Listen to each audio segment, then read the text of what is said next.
चैन चुराया मेरा किसने ओ सनम तूने ইনি হলেন কেশব দা, যে কিনা 10 কেজির গ্যাস সিলিন্ডার বইতে পারে না, কিন্তু 50 কেজি ওজনের মেয়েকে কোলে তুলে নিচ্ছে। ও বাবা, কি পিরিত রে। তো কেশবদার গার্লফ্রেন্ডের যেহেতু চকলেটের থেকে স্ট্রবেরি ফ্লেভার বেশি পছন্দ, মানে আমি কেকের কথা বলছি, সবসময় উল্টা পাল্টা ভাবো তোমরা, যাই পারে হোক, কেশবদা চকলেট কেক নিয়ে ওয়েট করছে, কিন্তু ওনার গার্লফ্রেন্ড স্ট্রবেরি ফ্লেভারের খোঁজে চলে যায়। এটা দেখে আমাদের কেশবদা খুব খুব খুব খুব খুব কষ্ট পায়, দুঃখের অ্যাক্টিংটাও ঠিকঠাক করতে পারে না। যাই পারে হোক, দাদার গার্লফ্রেন্ড দাদারটা অনেক ছোট বলে, মানে দাদার রুমটা ছোট বলে বড় জিনিসের খোঁজে ওই রুমে চলে যায়। আর তারপর দাদার গার্লফ্রেন্ড দাদাকে চিট করলো, তারপরেও আমাদের কেশবদা এতটাই মহান যে তাকে ক্ষমা করে দিল। এরপর হঠাৎ করে দেখা যাচ্ছে দাদার গার্লফ্রেন্ড গাড়ি চাপা পড়ে মারা গেল, আর দাদার লাভ স্টোরি এখানেই খতম গয়া। এটা হলো দাদার স্যাড স্টোরি। আমি শুধু জানতে চাই কোন ব্র্যান্ডের গাঁজা ফুকে এইসব স্টোরি বানাও দাদা? দাদার গানের লিরিক্স নিয়েও আমি একটু রোস্ট করব ভেবেছিলাম, কিন্তু দাদা তো আবার গানের জন্য 9000 টাকা চেয়ে বসবে। বলেন কি? আমি ভেবেছিলাম ছুঁচো মেরে আর হাত গন্ধ করব না, কিন্তু ভাই কেশবদাকে রোস্ট করার জন্য আমার মনটা ছটপট ছটপট করছিল। তো প্রথমে আলাপ করিয়ে দিই, ইনি হলেন নিব্বা নিব্বিদের ভগবান কেশব দে না। নিজের চেন চুরির অপরাধে এক নির্দোষ ছেলেকে ফাঁসিয়েছেন। ইয়েস, ইনি হলেন সেই কেশব দে। খালি দেব আর দেব। নিজের বিবাহিত বউকে বোন বলে চালিয়ে দেন। ইয়েস, ইনি হলেন সেই কেশব দে। সবাইকে শুধু দিয়েই গেলে চুরির বদনাম। তো আমাদের কেশবদা তার দুটো সোনার চেন আর আংটি নিয়ে যতটা কনসার্ন, আমাদের বাপিদা গায়ে গোটা সোনার দোকান ঝুলিয়েও এতটা কনসার্ন নয়।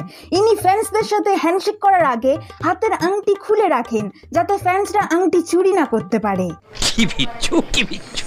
তো এইসব ঘটনার পর কেশবদাকে নিয়ে দলে দলে সবাই ভিডিও বানাচ্ছে এবং মিমস বানাচ্ছে। আমাদের স্যান্ডিদাও কিন্তু এই লাইনে আছে।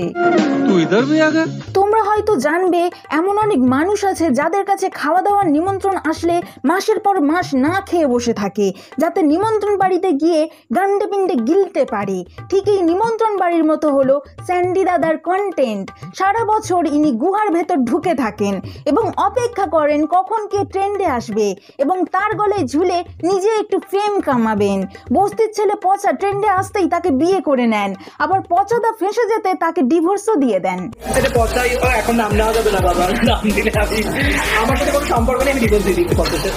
এখন যেহেতু কেশবদা ট্রেন্ডে এসেছে, মানে কেশবদাকে নিয়ে একটু চর্চা হচ্ছে, আমাকে নিয়ে সোশ্যাল মিডিয়াতে একটা চর্চা হচ্ছে, চলছে চারিদিকে, তাই স্যান্ডিদা আবার গুহার ভেতর থেকে বেরিয়ে এসেছে এবং ভাড়বে ফাড়বে মারবে বলে গালি দিচ্ছে। আর এটাই হলো স্যান্ডি সাহার কন্টেন্ট।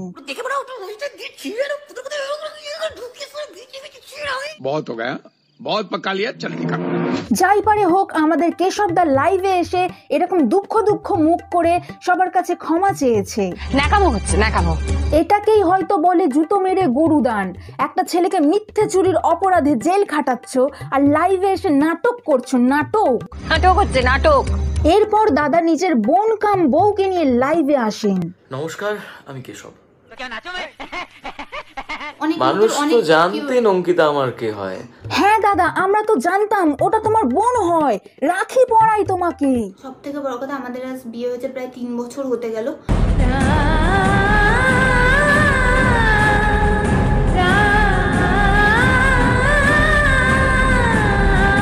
আমরা খুব ভালো বন্ধু ছিলাম, মানে একে অপরের বেস্ট ফ্রেন্ডই বলা যায়। তো সেই বেস্ট ফ্রেন্ডের মানে কি বলে, বেস্ট ফ্রেন্ডের বয়সটা বেড়েছে বলেই আমরা বেস্ট ফ্রেন্ডটাকে ট্রান্সফার করিনি হাজব্যান্ড ওয়াইফ। ভাই এটা কিরকম লজিক? 3 বছর হয়ে গেল ওদের বিয়ে হয়ে গেছে, তাও নাকি হাজব্যান্ড ওয়াইফে ট্রান্সফার হয়নি। তোমাদের এই সম্পর্ক দেখে আমার কিছু বন্ধু বান্ধবদের কথা মনে পড়ে গেল। তারা একসাথে ঘুরবে, ওয়োতে যাবে, সব করবে, কিন্তু যখনই জিজ্ঞেস করব are you guys in a relationship, ঠিক তখনই আকাশ থেকে পড়বে। উল্টে আমাকে গিল্ট ফিল করাবে, যেন ওদের মধ্যে সম্পর্ক আছে এটা ভাবাটাই আমার অপরাধ। তো আসল কথায় ফিরে আসি, ভাই বরকে কে রাখি পরায়? হ্যাঁ, রাখি পরানোর ছবিটা, সেই রাখি পরানোর ছবিটা টোটালি প্ল্যান করে তোলানো একটি ছবি। সেটা বলছি দাদা, এরকম প্র্যাঙ্ক না বাপের জন্মে দেখিনি। বউ বরকে রাখি পরিয়ে প্র্যাঙ্ক করছে, ওয়াও! এটাই হলো প্রেমের ম্যাজিক। আচ্ছা, বউকে বোনওয়ালা বিষয়টা আমি ক্লিয়ার করছি, যেহেতু এটা আমার দ্বারা হয়েছিল। बोल बोल बोल जितना बोलना है बोल। রাখি কিন্তু হিন্দু মুসলিমের জন্য করা হয়েছে, ভ্রাতৃত্বের বন্ধনের জন্য। ভ্রাতৃত্বের বন্ধনের জন্য রাখিটা সবাইকে পরানো যায়। আরে এই তো বললে রাখিটা ভ্রাতৃত্বের বন্ধনের জন্য, আবার বলছো রাখি সবাইকে পরানো যায়। রাখির পরে একটা কথা আছে যে রাখি বন্ধন। আমরা হয়তো বাংলায় চলতি ভাষায় বলি যে কালকে রাখি আছে, ও পরশুদিন রাখি বা তমুক দিন রাখি। রাখির পরেও একটা ওয়ার্ড আছে, সেটা বন্ধন। না দিদি, আমরা তো শুধু রাখিকে চিনি, রাখির পরে যে বন্ধন হয় সেটা তো আমরা জানতাম না। তুমি বলে দিয়ে খুব উপকার করলে দিদি, থ্যাংক ইউ সো মাচ। বন্ধন মানে কিন্তু মানে সবার ভেতরেই যে বন্ধনটা থাকে, সেই বন্ধনটাকে বোঝানো হয়েছে। রাখিটা সবাইকে পরানো যায়, শুধু যে ভাই বোন বলে তাকে রাখি পরানো যায় এমন নয়। গাইজ, তোমরা শুনে নিলে তো, এবার থেকে আর তোমরা রাখি পূর্ণিমার দিন স্কুল কলেজ বাঙ্ক করবে না, কারণ ক্রাশ যদি রাখি পরায় তাহলে তোমরা মোটেই তার দাদা হয়ে যাবে না। রাখিটা যখন পড়াচ্ছিলাম আমাদের দুজনের কারো কিন্তু ক্যামেরার দিকে ফোকাসটা ছিল না।